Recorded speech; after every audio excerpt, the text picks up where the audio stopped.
L'Algérie et le Maroc rêvent tous deux de rejoindre les BRICS, espérant que cela rehaussera leur statut mondial et ouvrira de nouvelles portes économiques. Pour ces rivaux nord-africains, l'adhésion aux BRICS représente une rupture avec les anciennes alliances et une chance de contribuer à façonner un monde multipolaire. Pourtant, la réalité est dure. Leurs situations économiques et politiques ne répondent pas aux exigences du bloc. Les BRICS ne sont pas seulement une question de croissance, c'est aussi une question d'influence stratégique, de poids démographique et d'indépendance vis-à-vis des puissances occidentales. L'Algérie et le Maroc n'ont pas l'échelle et l'autonomie que le groupe recherche, et leur rivalité ne fait que compliquer les choses. Tant qu'ils n'auront pas entrepris de profondes réformes et repositionné stratégiquement, l'adhésion aux BRICS restera hors de portée. Pour l'instant, la porte reste fermée, et leurs aspirations sont freinées par la réalité géopolitique. La candidature officielle de l'Algérie aux BRICS en 2023 a été accueillie avec optimisme dans le pays, suscitant un véritable élan d'espoir parmi la population et les dirigeants. Beaucoup y voyaient une opportunité historique de renforcer la position internationale de l'Algérie et de diversifier ses partenariats économiques, loin de la dépendance traditionnelle envers l'Europe et les États-Unis. Mais cette ambition a été brutalement freinée lorsque la candidature a été rejetée lors du sommet de Johannesburg, révélant l'écart entre les aspirations nationales et la réalité géopolitique. Malgré sa richesse énergétique considérable, l'économie algérienne reste peu diversifiée et demeure fortement tributaire des hydrocarbures. Cette vulnérabilité face aux fluctuations des prix du pétrole limite sa capacité à offrir la stabilité et la croissance recherchées par les BRICS, qui privilégient des partenaires dynamiques et résilients. Par ailleurs, l'influence diplomatique de l'Algérie s'est estompée au fil des années, tandis que l'instabilité politique et sociale interne affaiblit encore davantage son dossier auprès des grandes puissances émergentes. Le groupe BRICS recherche des ancres régionales dotées d'économies diversifiées et d'une réelle influence géopolitique, des critères que l'Algérie peine à remplir malgré ses ambitions. De plus, la dépendance continue de l'Algérie vis-à-vis du dollar américain pour ses exportations d'énergie va à l'encontre de la volonté des BRICS de promouvoir la dédollarisation et de renforcer leur autonomie financière. En fin de compte, la candidature de l'Algérie a été sapée par sa fragilité économique, son manque de diversification et sa valeur stratégique limitée sur la scène internationale. Le rêve d'intégrer les BRICS demeure, pour l'instant, davantage fondé sur l'espoir que sur la substance, laissant la société algérienne face à la nécessité de repenser ses priorités pour l'avenir. Le Maroc, en revanche, a adopté une approche prudente, s'engageant avec les pays des BRICS, mais sans jamais postuler officiellement. Ses liens profonds avec les États-Unis et l'UE sont au centre de sa politique étrangère, lui apportant une sécurité et des avantages économiques qu'il ne risquera pas pour les BRICS. Poursuivre agressivement l'adhésion mettrait en péril ses alliances occidentales vitales. L'économie marocaine, bien que plus diversifiée que celle de l'Algérie, est étroitement liée à l'Europe, renforçant son orientation occidentale. Le Royaume préfère un engagement bilatéral avec les membres des BRICS, évitant une démarche qui forcerait un réalignement géopolitique. Sa stratégie est de rester un pont entre l'Europe et l'Afrique, et non un challenger de l'ordre occidental. Pour le Maroc, l'adhésion aux BRICS est un handicap, pas une opportunité. Le choix est clair, rester ancré à l'ouest, ce qui rend l'inclusion aux BRICS peu probable. L'expansion des BRICS suit une logique claire, admettre des pays dotés d'un poids démographique, d'une envergure économique et d'une autonomie stratégique.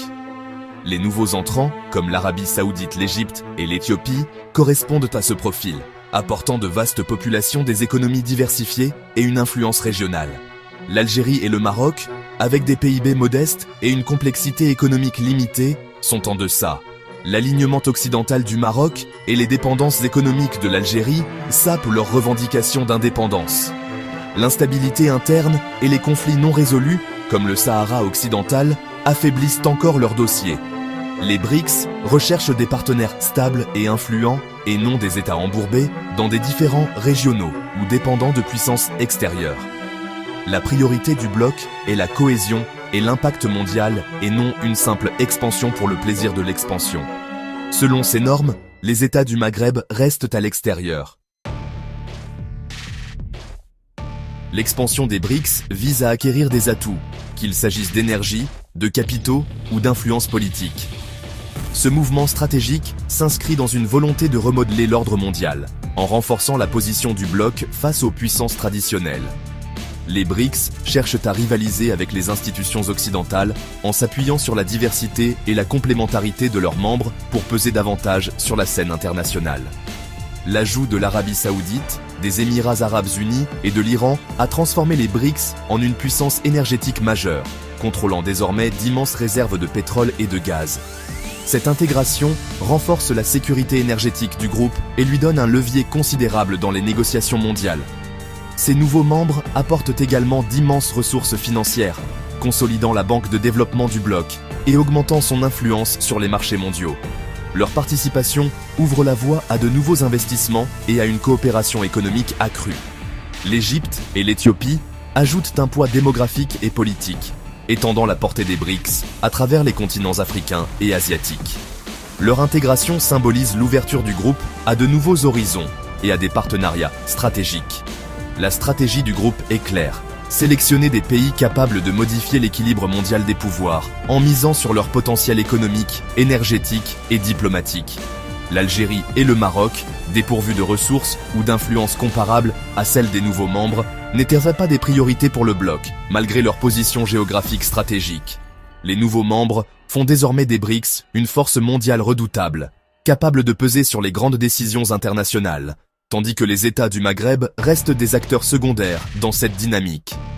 Dans ce calcul de realpolitik, seuls les atouts les plus stratégiques et les partenaires les plus influents sont retenus, dessinant ainsi une nouvelle carte du pouvoir mondial. À moins que l'Algérie et le Maroc n'engagent des réformes radicales, l'adhésion aux BRICS avant 2030 est peu probable.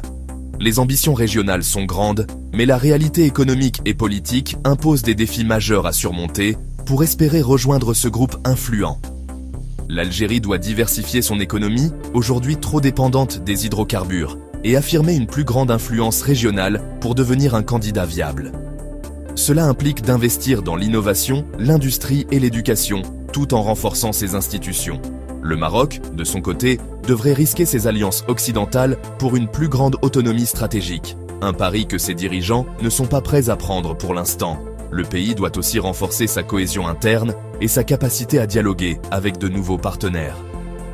Le chemin vers les BRICS passe par une transformation interne profonde, et non simplement par des ouvertures diplomatiques ou des annonces symboliques. Les réformes structurelles sont essentielles pour répondre aux exigences du groupe. Pour l'instant, les deux pays restent des observateurs alors que les BRICS consolident leur pouvoir avec des géants de l'énergie et des poids lourds démographiques. Leur absence souligne la nécessité d'une vision à long terme.